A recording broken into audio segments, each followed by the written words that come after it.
A paz do Senhor, meus queridos. Diante deste vídeo, quero trazer aos nossos corações a continuidade do nosso estudo de 1 João. Hoje estamos no capítulo 4. Capítulo 4, onde vai tratar sobre falsos profetas, onde vai tratar sobre o amor de Deus por nós. O amor de Deus, sobre a questão de Deus ser amor. Meus irmãos, e diante dessa carta, ela é essencial para uma vida cristã saudável. Ela é essencial para quem quer ter uma apologética sobre a sua vida. Porque ela aplica sobre a questão da salvação e da vida eterna e do amor de Deus. Questões que estão sendo muito banalizadas em nosso tempo. Pessoas têm olhado como Deus é amor, como se fosse Deus aceitasse tudo, até o pecado, até alguém fugir daquilo que a própria palavra de Deus diz. Por isso, meus irmãos, é necessário que nós tenhamos um conhecimento para não sermos enganados. Diante desse capítulo, leremos do verso 1 ao verso 21. A palavra do Senhor nos diz assim: Amados, não creiais em todo o Espírito, mas provai se os Espíritos são de Deus. Porque já muitos falsos profetas se têm levantado no mundo. Nisto conhecereis o Espírito de Deus.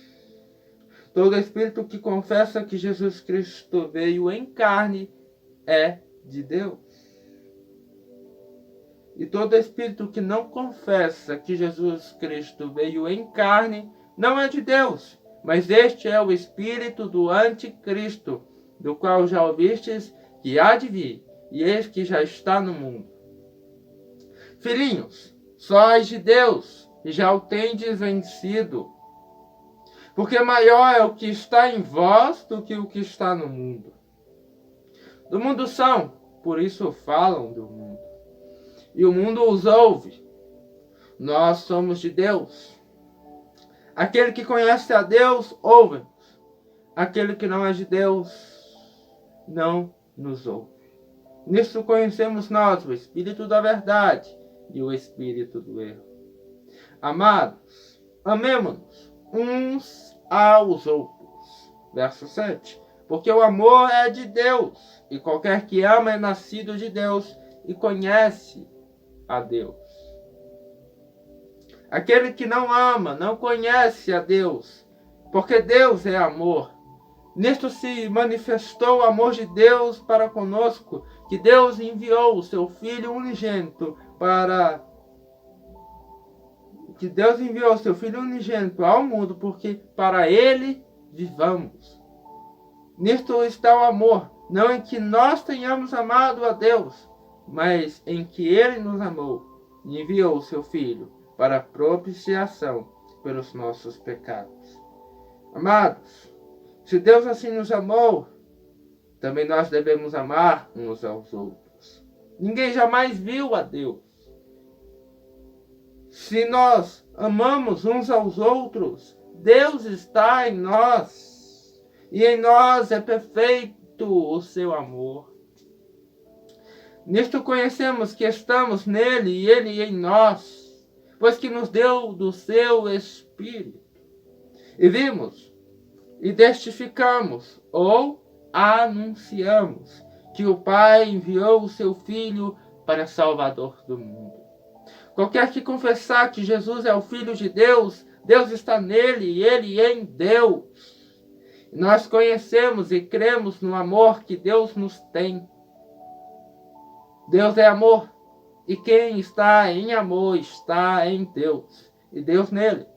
Nisto é perfeito amor para conosco, para que no dia do juízo tenhamos confiança, porque qual ele é, somos nós também neste mundo. No amor não há temor. O perfeito amor lança fora o temor, porque o temor tem consigo a pena, e o que teme não é perfeito em amor. Nós o amamos porque ele nos amou primeiro. Se alguém diz, eu amo a Deus, e aborrece ao seu irmão, é mentiroso. Pois quem não ama o seu irmão, a qual viu, como pode amar a Deus a quem não viu? E dele temos este mandamento, que quem ama a Deus, ame também ao seu irmão.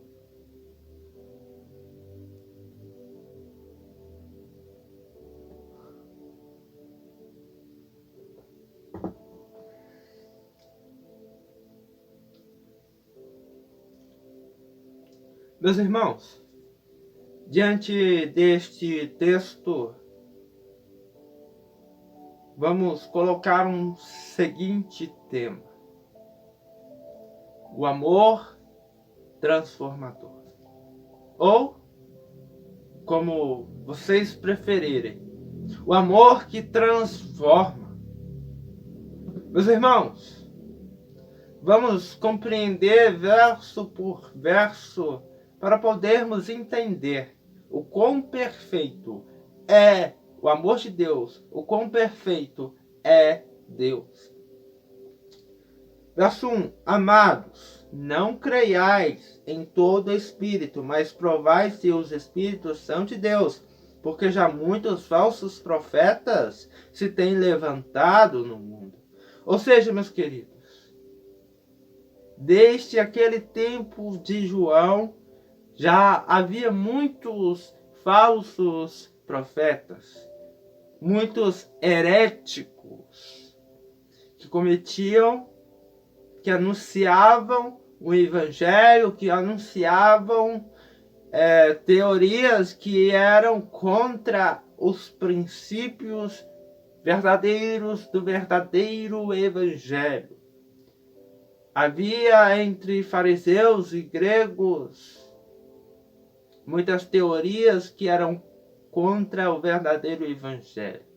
Entre os gregos havia o gnosticismo e também o dualismo. O dualismo acreditava que Jesus, que a carne era má e o espírito era bom.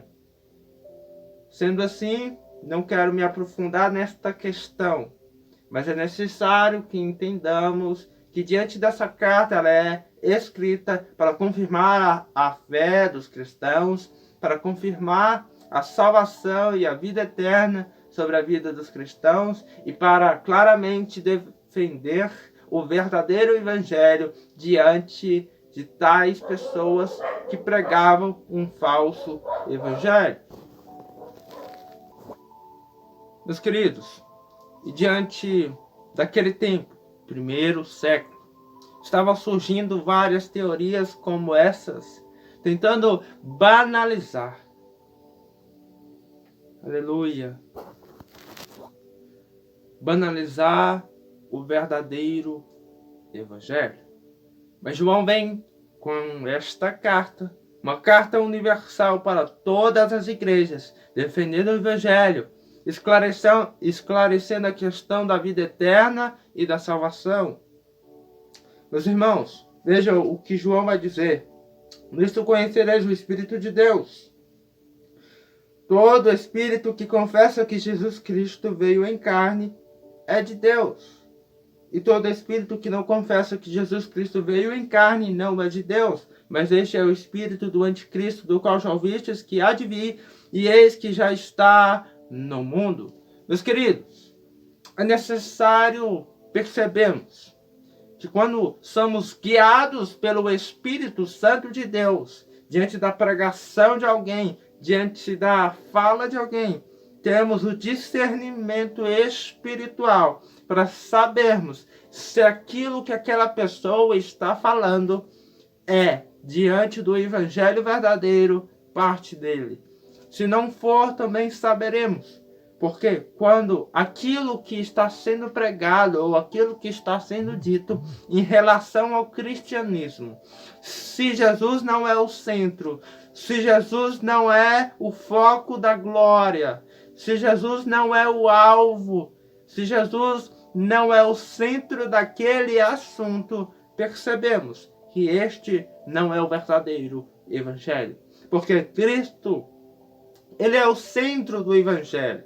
Cristo, ele é a razão do evangelho. Por causa dele que a igreja está de pé. Porque nós somos o corpo, a igreja, e ele é a cabeça. Por isso que estamos vivos, por isso que a igreja permanece eternamente. Ainda que venham tempestades, ainda que venham trovões, ainda que venham montanhas, a igreja permanece de pé. Meus irmãos, ele vai dizer no verso 4, filhinhos, sós de Deus e já os tendes vencido. Ou seja, vencido Satanás, vencido os falsos profetas por causa do evangelho verdadeiro.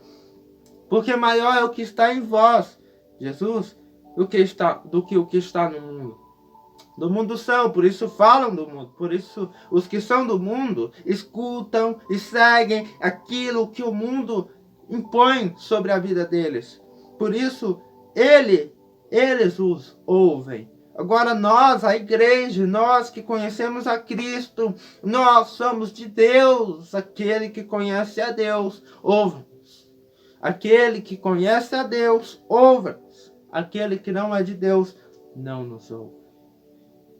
Meus irmãos, diante desta parte, ele não está dizendo na questão de que não pode ser pregado o evangelho e a pessoa conhecer a Jesus. Esta questão é que aqueles que são de Deus escutam os que são de Deus. A referência aqui é que os filhos de Deus não dão atenção aos falsos profetas. Ou seja, mesmo que ele fale, ele não vai tentar compreender aquilo que aquele falso profeta está tentando ensinar. Por quê? Porque ele não é de Deus. E aqueles que são de Deus ouvem aqueles que são de Deus. Nisto conhecemos o espírito da verdade e o espírito do erro. Prosseguindo, o amor que transforma. Amados, amemo-nos uns aos outros, porque o amor é de Deus, e qualquer que ama é nascido de Deus e conhece a Deus. Aquele que não ama não conhece a Deus, porque Deus é amor. Ou seja, meus irmãos, João, diante dessa carta, dessa primeira carta, ele vai enfatizar a questão que se uma pessoa é salva, o amor de Deus está nessa pessoa. Qual é a representatividade de que o amor de Deus está nessa pessoa? Ela ama o seu próximo, ela ama o seu vizinho, ela ama o seu irmão, ela ama até aqueles a qual odeiam a elas. Mas por que ela ama essas pessoas? Porque Cristo a amou na cruz. Porque você precisa amar o seu próximo? Porque você precisa amar o seu irmão? Porque Cristo te amou. Porque você precisa amar aquela pessoa que te irrita, que te estressa, que talvez tenha dado um golpe em você, tenha te maltratado, tenha sido sem educação com você. Porque Cristo te amou de tal maneira que morreu e ressuscitou para que você não precisasse ser morto por conta do pecado que há na sua natureza, mas pudesse desfrutar da vida eterna através da ressurreição de Cristo. E aí está o amor de Deus. João vai enfatizar algumas vezes diante deste texto sobre esta questão que o amor de Deus se manifesta em nós, porque Cristo se entregou naquela cruz para que nós possamos ter vida, e nisso se manifesta o amor de Deus em nós. Então o amor de Deus não se manifesta somente em recebermos, em conhecermos, mas o amor de Deus significa a ação, a atitude. E como você pode amar dizer que ama a Deus, se você não ama o seu próximo, a atitude de dar a entender que o amor de Deus está em você. Você ama o seu próximo porque Cristo ama você. É necessário nós entendermos isto diante deste episódio da nossa série. O seu amor de Deus está em você. Você precisa amar o seu próximo. Talvez ajudá-lo, talvez consolá-lo, talvez aconselhar alguém. Porque para quê? O que eu ganho com isso? Você já ganhou tudo, a vida eterna em Cristo Jesus. Nós que somos filhos de Deus, não precisamos pedir mais nada, já temos tudo. Jesus Cristo, vida eterna. O que você quer mais? Não há nada melhor do que isso. O Jesus Cristo, vida eterna nele. O amor que transforma, ele alcança em nossas vidas, no âmbito social, ou seja, na área social, ele nos alcança na forma familiar. O amor de Deus transbordado em nós vai constranger a nossa família, porque ela vai perceber em nós algo diferente. E vão dizer assim: eu quero experimentar isto que ele está vivendo, eu quero viver isto que ele está vivendo, porque eu percebo que é bom, perfeito e agradável. Por isso Jesus está chamando você, que talvez ainda não conheça o Evangelho, que está assistindo este vídeo, a dizer: eu me arrependo, eu confesso os meus pecados e eu entrego a minha vida a Jesus. Ele está te convidando para desfrutar da vida eterna. Venha a Ele, não perca o seu tempo. Venha a Ele, não deixe para amanhã ou para depois. Venha a Ele. Aleluia. Verso 9, nisto se manifestou o amor de Deus para conosco, que Deus enviou seu Filho unigênito ao mundo, para que por ele vivamos. Então, quando nós conhecemos a Jesus, se nós não temos o comprometimento, tanto na igreja, como com os irmãos, como com a palavra, como com a presença, então onde está o significado de que por ele vivemos?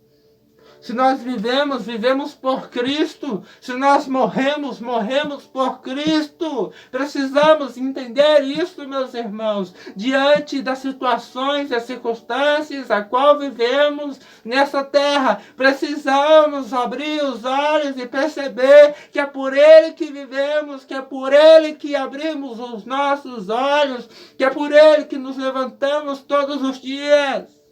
A vida dele em nós nos faz acordar todos os dias. O oxigênio que ele permite que nós respiremos, que faz que possamos viver todos os dias. O mundo quer impor princípios pecaminosos sobre as nossas vidas. Nós precisamos nos capacitar da palavra de Deus. Nós precisamos nos capacitar na presença de Deus, meus irmãos. Precisamos nos capacitar nele, desfrutar do seu amor. Ele tomou sobre si os nossos pecados. Como verso 15, qualquer que confessar que Jesus é o Filho de Deus, Deus está nele e ele em Deus. Algumas pessoas podem pensar que quando elas conhecem a Jesus, elas pensam: não, eu tive a escolha de conhecer a Jesus, eu corri atrás. Não, meu irmão, você foi encontrado. Jesus não estava perdido, você estava perdido, você foi encontrado, você foi resgatado, você foi libertado da escravidão do pecado, você foi libertado. Alguém pode dizer que mesmo acreditando em Cristo, ainda ter medo do inferno, ainda ter medo da condenação. Mas João vai dizer aqui que o poder do amor de Deus sobre nós lança fora todo o medo da condenação, porque onde há o amor de Deus, não há temor para a condenação. Porque a referência de temor aqui diante deste texto não é a referência de como devemos temer a Deus, mas é de termos medo da condenação no juízo final. Por isso, meus irmãos, para nós finalizarmos, se alguém